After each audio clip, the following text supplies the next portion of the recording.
जब मैंने कलीसिया जाना शुरू किया और मैं कुछ लड़कों के साथ बैठता था, वो मजाक करते थे जब पास्टर बोलता था, मैं वहां से हट के अलग बैठ गया और उन्होंने मेरा मजाक उड़ाया, मगर उसके पीछे एक कारण था, क्योंकि मैं टाइम वेस्ट करने के लिए कलीसिया नहीं जा रहा था, मैं एक उद्देश्य के साथ कलीसिया जा रहा था। When I started going to church after getting saved, I would sit with some guys who would crack jokes when pastor is preaching. I left their company and I would sit in a different place. They started to mock me, but that didn't matter because I was going there for a purpose. I was not going just to attend church.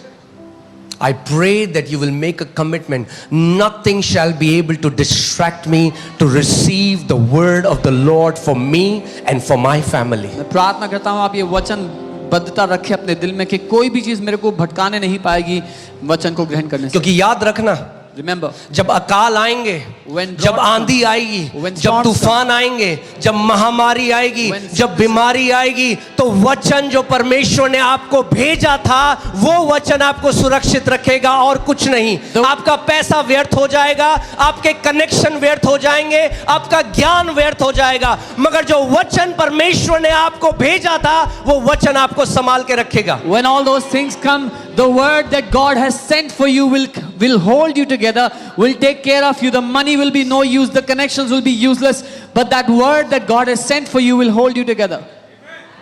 So never despise the word that God gives to you. उस वचन को कभी तुच्छ मत जानो जो परमेश्वर ने आपको दिया है, क्योंकि वो जानता है आगे कैसे तूफान है, वो जानता है आगे जो चीजें हैं, पहले से वो अपना वचन हमारे पास भेजता है। Because he knows the kind of storms that will be there in the days to come, but he has given his word to us beforehand.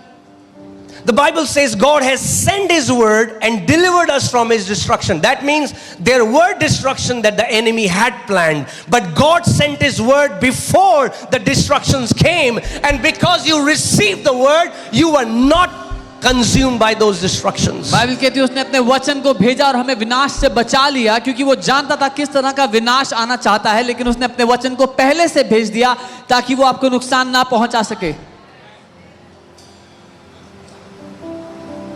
Amen?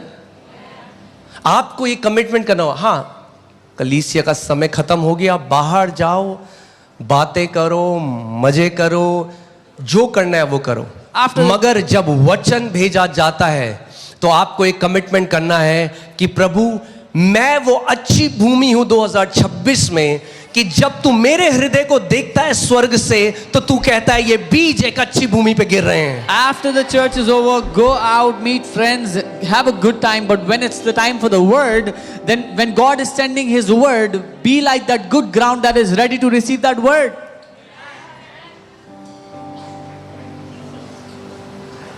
क्योंकि जो कैजुअल हैं, जो लापरवाह हैं, those who are casual, who don't care,